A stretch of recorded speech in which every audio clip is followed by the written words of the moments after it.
Morning and welcome back to another gorgeous day on the wildlands. So 28 degrees, only 10 o'clock, absolutely roasting. You can see I got my top off, exposing myself to you lovely people. So the bed you can see there, Missy started yesterday, and that's going to be an asparagus bed, and we've got to get that finished today despite the heat. So there's no going out and resting by the lake today, because later today or tomorrow Missy's dad is coming over from Holland and he's bringing us some mature asparagus to plant in our new asparagus bed. So we've got to get it done today so that as soon as he arrives, because it's spent quite a few days in his van, we've got to get it planted in. So today's all about mature asparagus beds, so let's get that finished.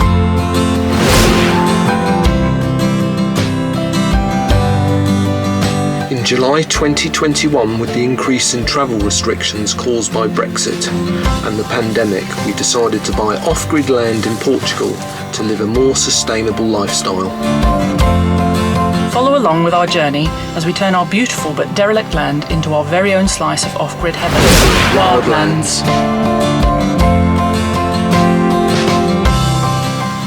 So what Missy's done so far is we've left the ground below as is, we've not matted it or anything, and then she's put a layer of old horse manure on top of the ground, covered that in cardboard to stop the weeds, bit of a no dig, and then put a mulch on top. So we're making the bed in reverse, so we're doing the mulch first, and then when the asparagus arrives we'll part the mulch, plant the asparagus, and then pull the mulch back over, which is just a straw mulch.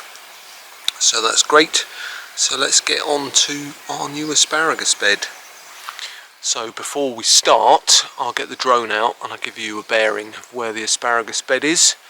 So we come through our wonderful gate at the top, the entrance to the nursery, go down the hill, got the chickens on my left, then we come into the cold frame area part of the nursery.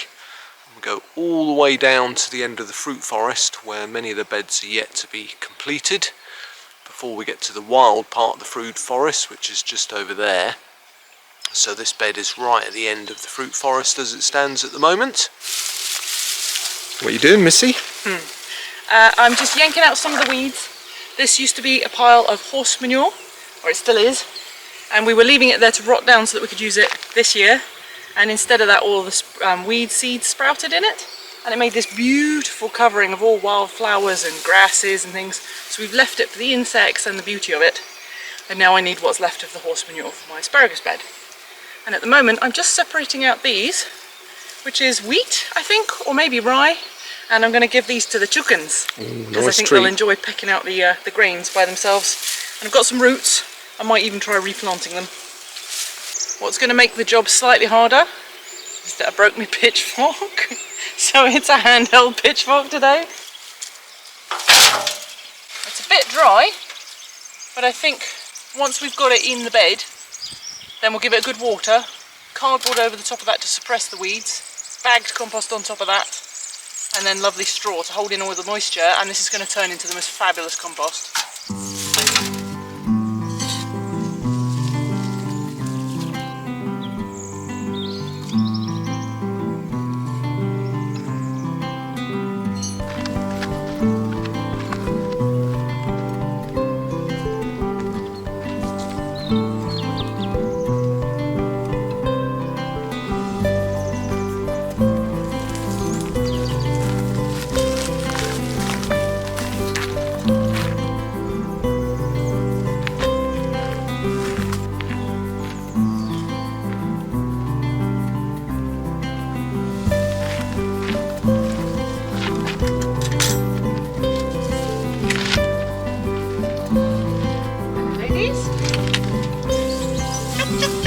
Tuk, tuk, tuk, tuk, tuk, tuk, tuk. Come on then. Look, what is it?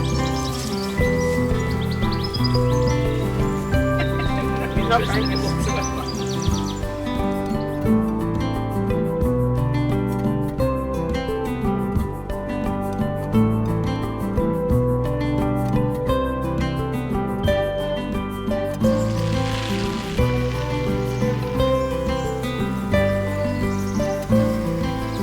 reach.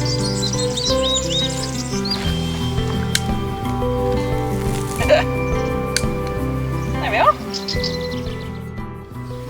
What you got in your box, Missy? I've got some chickens. I don't know if you can see them. They're ever so hot. Oh, there's a chicken. Should we get them home and out the box? Let's get them into the cool. Chickens.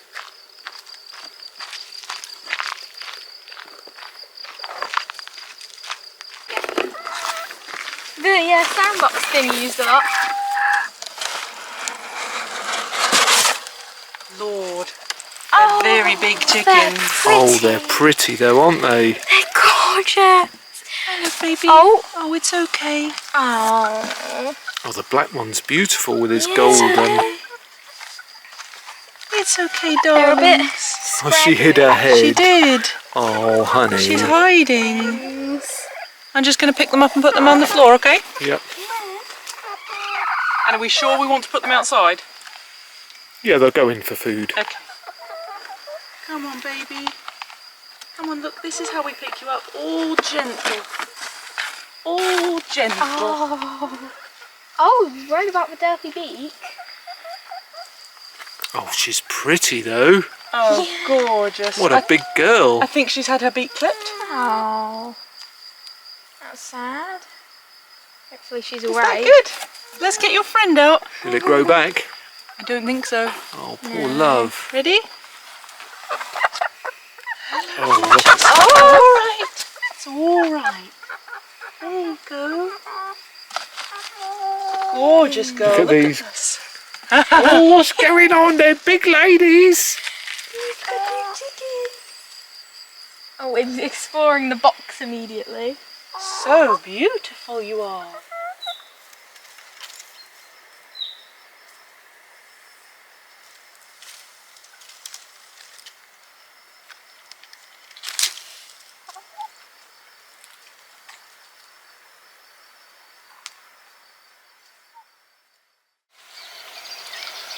So we need a lot more manure. But before I do that, I've prepared a fork.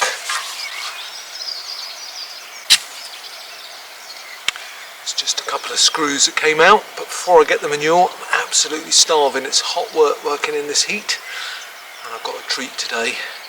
I've got 2 eggs, we think laid by Dina, the large grey chicken, and a little bit small, but I'm going to fry them up in the van just to have a little van lunch snack before I dig the manure. So the egg on the left is a shop bought egg, and the egg on the right, the white one, I think is from Dina, so I'm going to try them now. So, 2 little eggs, first ones off the wildlands, very exciting, and the yolks are small. Little baby yolks, but not too shabby, so that's exciting. Looking forward to trying them. Bit of ketchup. Ketchup on your eggs. Yes, good ketchup on eggs.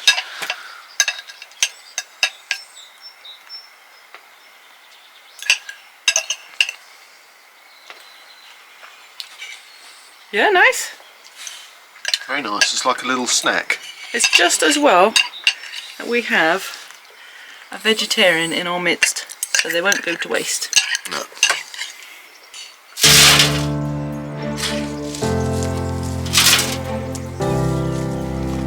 You can see how dry that is, so it needs a good water.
we're using to soak our asparagus bed so well has come from our well. We've pumped it up all the way up the land, and we've stored it in an IBC up there behind me. The IBC probably only has about that much water left in it, and yet we're getting this much pressure, or on a shower, which is easier to see. That's a decent amount of pressure. And we can move the hose around probably 2/3 of the vegetable beds that we have down here. Doesn't quite reach the back, but we just need a longer hose. So that's a fantastic way of us using our well water to water the plants at the top. The water's going to soak in, and as well as feeding the plants, it'll go down into the ground and eventually end up a little bit back in the well, which we hope is good for the land. And it's really, really handy having that little extra bit of height, because that's where the pressure is coming from. And it does mean that on a hot day you can have a little cold shower. Oh, delicious.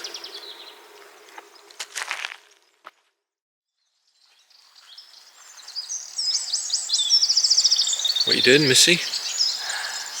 I'm trying to work out the spacing for the asparagus, and then I'm just parting the straw so that I can work out where to put my hole. So we're spacing them at about 2 feet apart, with about 1 metre between the rows. And I got that information from Charles Dowding. I'm a big fan of Dowding's no-dig method, which means that you don't have to dig your garden in the autumn and the winter, which is always lovely because that's less work. And the benefits of no-dig gardening are you get reduced weeds because you're not constantly churning the soil up, bringing seeds to the surface where they can then sprout. And it's better for the soil structure, and over a long period of time you get better yields, and it's less work, so that's always great. To begin your no-dig garden, you first of all weed it, and then you mulch it with cardboard and as much compost as you can possibly get. We here have used well-rotted horse manure, and then cardboard on top of that because the horse manure still has seeds in, and then compost on top of that. And here in Portugal, where it's very, very hot, very, very dry, we're mulching with straw on top of that as well to just keep the moisture in the ground and reflect some of the sun's rays.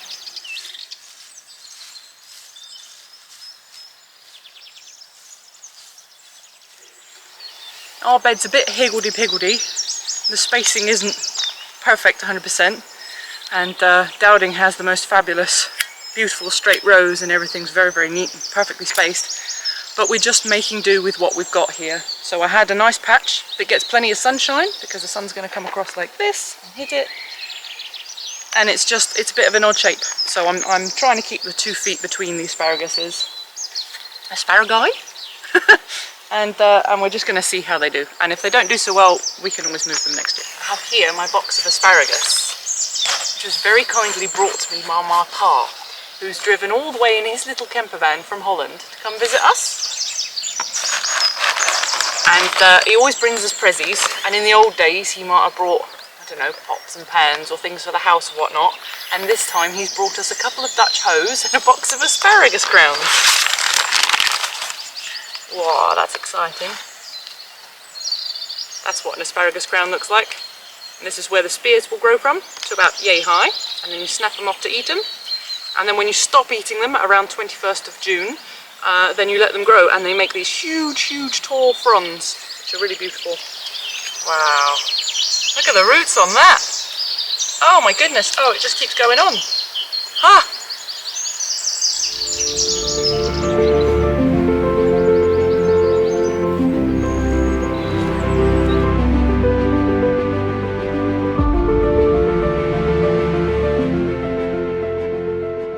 Planted 12 asparagus crowns now. Quite happy with how they've gone in the ground. The bed that we've made previously was all nice and moist, so I think they're off to a good start. As you can see, we've put sticks in to mark each crown because I don't want to accidentally step on any of them or dig them up or whatnot. But we've left with 8 crowns. We did not make a big enough bed. So tomorrow's job, possibly this evening, oh no, it won't be this evening because we've got friends for drinkies. Tomorrow morning we're going to make another asparagus bed. We're just going to extend it past this lemon and around the goji berry to put the next 8 crowns in. And we're not going to get to start eating these asparagus for another 3 years. It's a labour of love, isn't it? But I do look forward to that. I'm partial to a bit of asparagus. So yeah, really happy with how that's gone. So yesterday we also made this makeshift rustic pallet stand for cucumbers. So we've got 4 different cucumbers along the bottom, pallet at 45 degrees, just screwed to these posts which have been bashed in the ground, bit of dodgy Dom's lattice work on the back, and then the usual no-dig little bed at the bottom. Cucumbers will climb up, go up here. Nice job.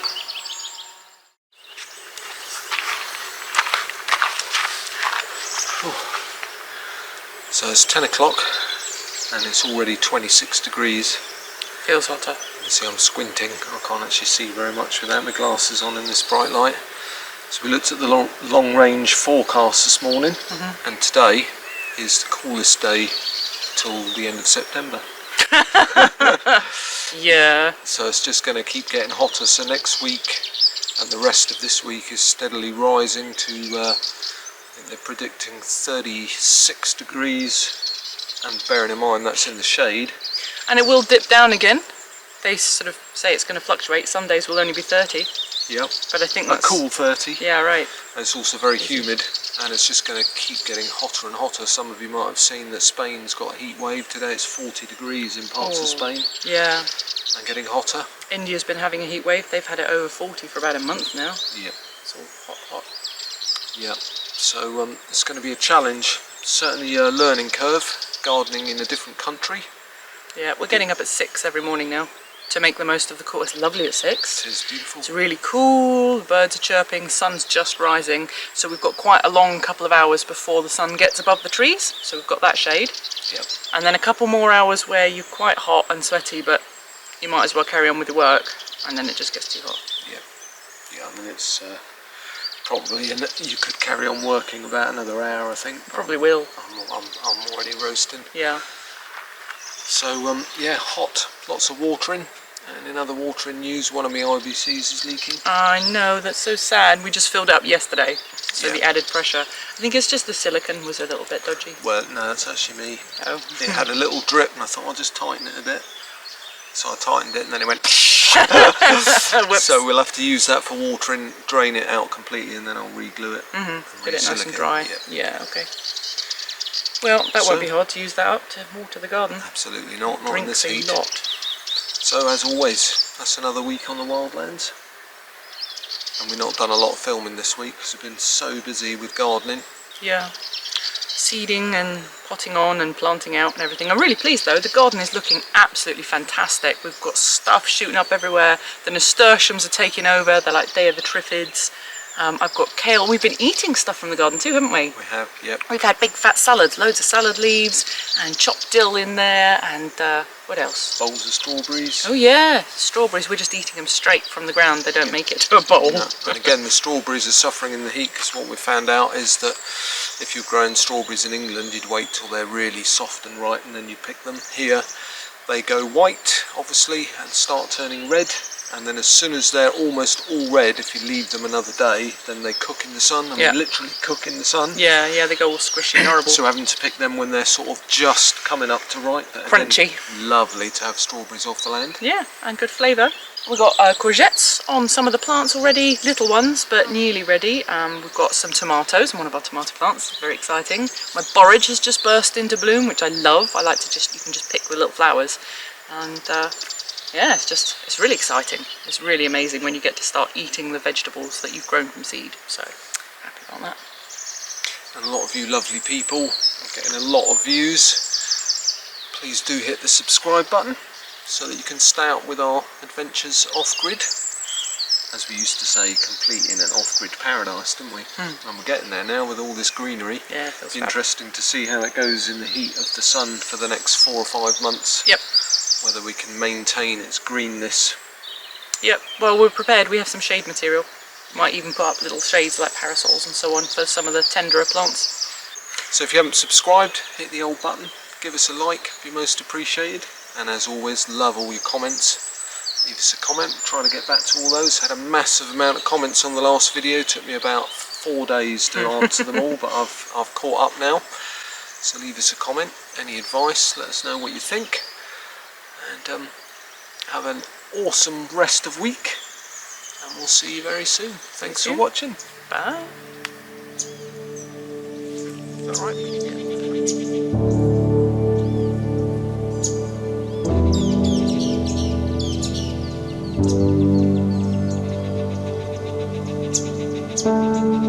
Yeah.